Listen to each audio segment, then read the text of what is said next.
Numa toca no chão vivia um hobbit. Não uma toca nojenta, suja, úmida, cheia de pontas de minhoca e um cheiro de limo. Nem tampouco uma toca seca, vazia, arenosa, sem nenhum lugar onde se sentar ou onde comer. Era uma toca de hobbit, e isso significa conforto. São com essas palavras que se inicia um dos mais importantes livros de fantasia de toda a história mundial, O Hobbit, de J.R.R. Tolkien. Eu sou suspeito para falar de Tolkien, não é a primeira vez que eu falo de Tolkien aqui no canal, com certeza não vai ser a última, provavelmente não vai ser nem a última vez que eu vou falar de Hobbit aqui no canal. É o meu escritor favorito, o escritor a qual eu dedico a minha vida a estudar, e essa obra, tida por muitos como uma obra simples perto de O Senhor dos Anéis, para mim é uma joia preciosa, gigantesca, que muitas vezes, quando nós queremos levar a literatura do Tolkien a sério, às vezes nós cometemos o erro de deixar ela um pouquinho de lado. Mas é uma obra maravilhosa.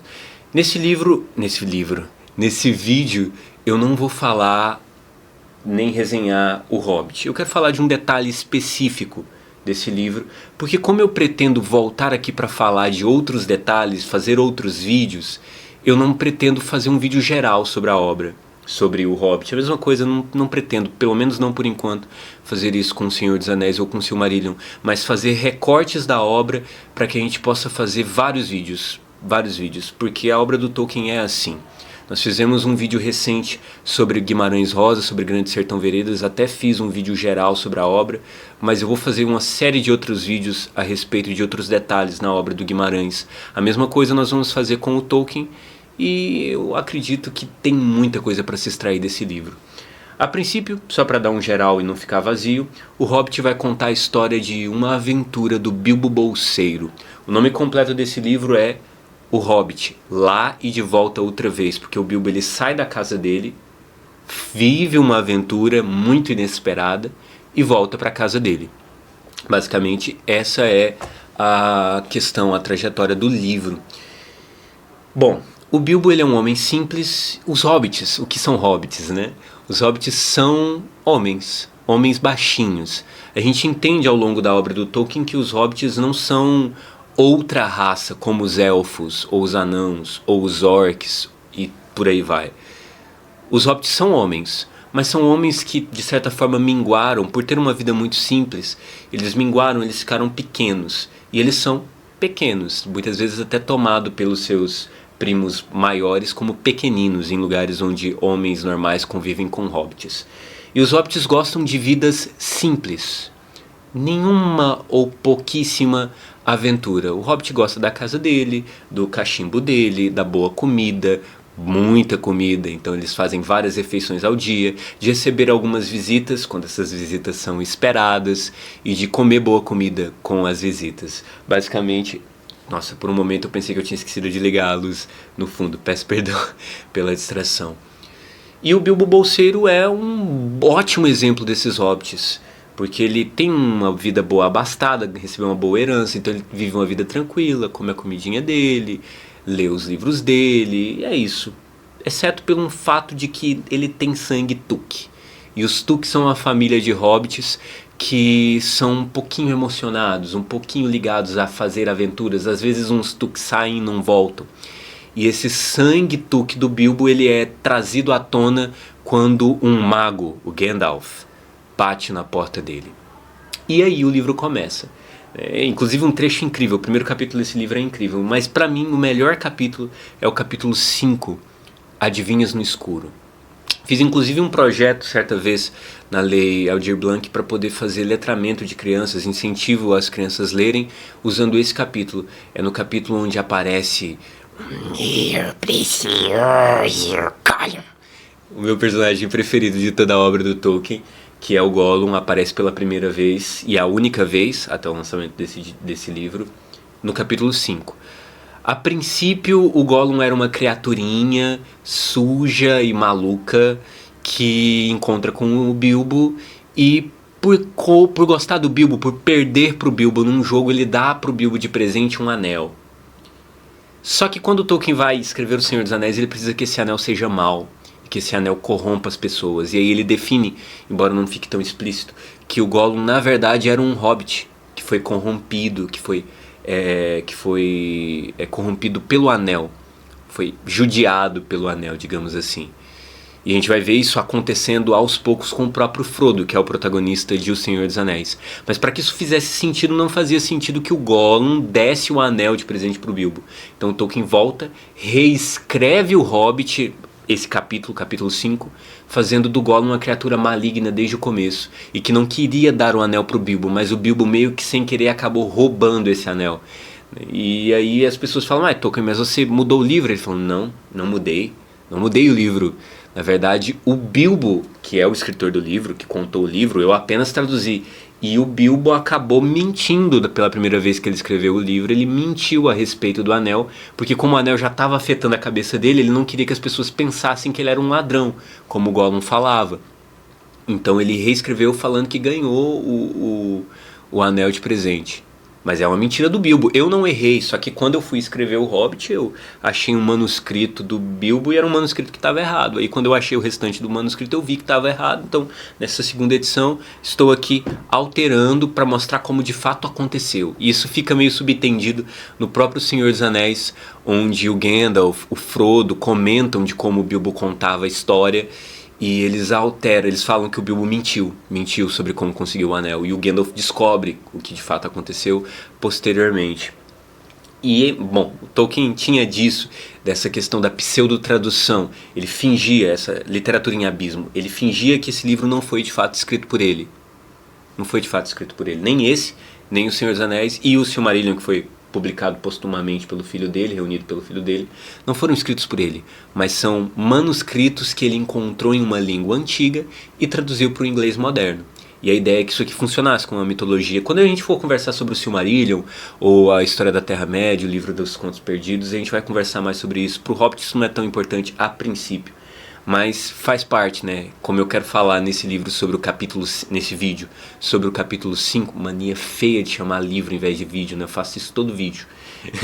Como eu quero falar sobre o capítulo 5, eu acho que valia a pena dizer que na primeira edição ele tinha um texto diferente, onde o Gollum dava o anel de presente para o Bilbo. E na edição correta, a partir da segunda edição, a partir do lançamento do Senhor dos Anéis, o capítulo 5 é diferente. Mas o que eu quero falar nesse vídeo é a respeito do finalzinho desse capítulo. No capítulo 5, o Bilbo se encontra com o Gollum. Eles têm um jogo de charadas e se o Bilbo vencesse, o Gollum ia mostrar para ele a saída, porque o Bilbo está perdido numa série de cavernas debaixo das montanhas. E o Gollum sabe a saída. Só que se o Bilbo perdesse o jogo de charadas, o Gollum poderia devorá-lo. Isso é muito engraçado, é muito legal e é um dos trechos que está muito bem adaptado para o filme, né? Geralmente quem é muito fã dos livros não é muito fã dos filmes do Hobbit, são de fato filmes com problemas, mas isso está no primeiro filme. Eu recomendo assistir o primeiro filme porque é um bom filme, sim. E a aparição do Gollum é maravilhosa. E nada contra a atuação do Andy Serkis, que é a melhor atuação de todos os filmes do Senhor dos Anéis e do Hobbit, mas eu recomendo que você assista dublado, porque a dublagem do Guilherme Briggs pro Gollum é incrível. Para mim, a melhor interpretação do Gollum é a dublagem do Guilherme Briggs. É genial. Tudo bem que ele bebe muito do Andy Serkis, mas é muito, muito bom. Assista. No YouTube tem recortadas Adivinhas no Escuro. Assista, é incrível. E por fim, o Bilbo ele tá quase perdendo esse jogo de adivinhas, porque ele ficou sem adivinhas para fazer. E ele tinha encontrado o anel quando ele chegou na caverna. E ele tinha botado o anel no bolso. E ele não sabia o que era aquele anel. Só que nessa hora, quando ele tá sem coisas para perguntar, ele tateia o anel no bolso dele e decide perguntar: o que eu tenho nos meus bolsos? Especialistas até hoje da Terra-média, no jogo milenar de adivinhas, eles discutem se foi uma adivinha justa ou não. O fato é que o Gollum comprou a adivinha e tentou responder. 3 vezes ele chutou, 3 vezes ele errou e o Gollum perdeu o jogo. Só que não era uma adivinha justa, então o Gollum também não é uma criatura muito justa. Então o Gollum ele fica raivoso, volta pro esconderijo dele na ilhazinha dele dentro da caverna, para procurar o anel, porque ele sabe que se ele colocar o anel dele, o Bilbo não vai conseguir vê-lo, porque o anel deixa ele invisível. E com o anel ele mataria o Bilbo. Por que ele simplesmente não mata o Bilbo de fato? O Bilbo não é pequeno, não é fraco? Mas o Bilbo tem uma espada élfica e o Gollum fica com certo medo dela, né? Naquele momento. Só que ele volta pra ilha e não acha o anel. E ele faz essa ligação. O que ele tem nos bolsos? O que ele tem nos bolsozinhos sujos dele, precioso? Ele faz a ligação. O Bilbo tem alguma coisa nos bolsos. O meu anel sumiu. Ele liga A mais B e percebe que o Bilbo provavelmente está com o anel dele. E sai enlouquecido, esquece da espada da ferroada e porque quer matar o Bilbo para pegar o anel de volta. E nisso o Bilbo sai correndo. E no meio da correria o anel entra sem querer no dedo do Bilbo. Eu tô com minha aliança bem aqui, dá para funcionar. Ela não é muito parecida com o anel, mas funciona. Ele coloca o anel no dedo sem querer e fica invisível. Ele não percebe a princípio que está invisível, mas quando o Gollum passa por ele sem vê-lo, ele percebe que ele está invisível. E assim ele vai seguindo o Gollum, e o Gollum acaba levando ele sem querer até a saída, porque acha que ele foi até a saída. E quando o Gollum chega na saída, ali desbravejando, o Bilbo, acontece a cena que eu gostaria de citar. O Bilbo vê o Gollum, e aí ele vê isso aqui, ó. Bilbo quase parou de respirar e ficou. Ele próprio, rígido, estava desesperado, precisava ir embora, sair dessa escuridão horrível enquanto lhe sobrasse alguma força. Precisava lutar, precisava apunhalar aquela coisa imunda, apagar seus olhos, matá-la. Gollum pretendia matá-lo. Aqui acontece uma coisa incrível, isso é maravilhoso, é a melhor parte do livro todo. Gollum pretendia matá-lo. Não era uma luta justa. Estava invisível agora. Gollum não tinha espada. Gollum ainda não tinha ameaçado matá-lo de fato, ou tentado matá-lo.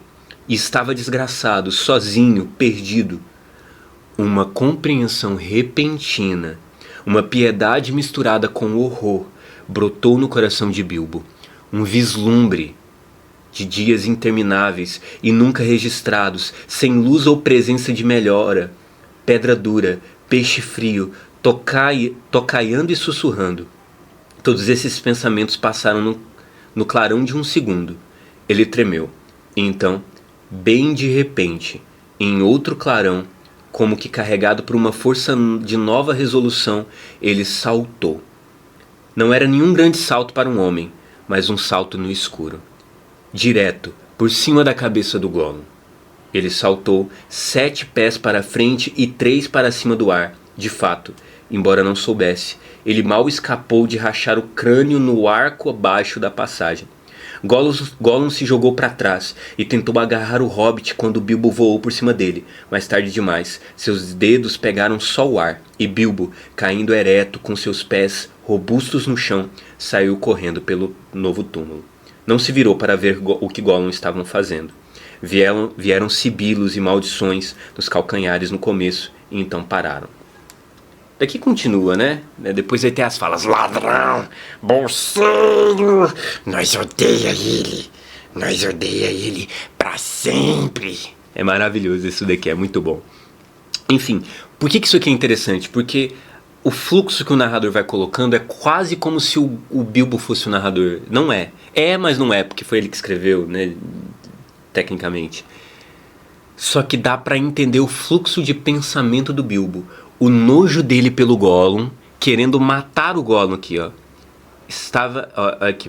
Precisava lutar, precisava apunhalar aquela coisa imunda, apagar seus olhos, matá-la. Sabe, um ódio, um ranço, um nojo do Gollum. Só que depois do ponto final, não era uma luta justa. Estava invisível. Uma compreensão repentina, uma piedade misturada com o horror brotou no coração de Bilbo. Isso é incrível. Incrível porque depois a gente vai estudar, e eu vou fazer um vídeo específico sobre isso, sobre eucatástrofe. Sobre uma mudança repentina, meio que salva as coisas. E aqui essa eucatástrofe, que é quase um deus ex machina, ela não acontece como um deus ex machina grande, mas acontece dentro do coração do Bilbo. Dentro do coração do Bilbo. brota uma misericórdia, brota uma pena. E é essa pena que depois, eu não trouxe o Senhor dos Anéis pro estúdio pra gente gravar, mas o Gandalf vai falar que foi a pena de Bilbo que governou e talvez tenha salvado os corações de muitos homens. E é de fato, porque é essa pena que depois, quando tudo tá perdido lá no Senhor dos Anéis, leva o bem a vencer o mal. É incrível, é genial. É genial, é genial. É incrível. Inclusive no filme isso tá bem adaptado. Então eu vou defender o primeiro filme até o final, porque dá pra você ver o Bilbo olhando com cara de nojo pro Gollum, querendo matá-lo, mas alguma coisa mudando dentro do coração dele. Eu acho que o Peter Jackson acertou muito bem nessa cena. Se bem que os outros dois filmes são muito ruins, mas vale a pena. Vale a pena pensar ou assistir esse primeiro filme, que é de fato muito bom. Enfim, eu queria falar só sobre isso, sobre como você vai ter vários outros detalhes nesse livro que são incríveis, vários outros capítulos incríveis, a guerra que acontece depois, mas eu precisava fazer um vídeo inicial sobre o Hobbit, e esse é o vídeo inicial. Mais uma vez, muito obrigado. Se você não conhece o nosso canal, conheça, se inscreva, comenta aqui embaixo o que você achou, o que você acha de O Hobbit. Se você não conhece, leia, tá? E é isso, vamos espalhar a fantasia.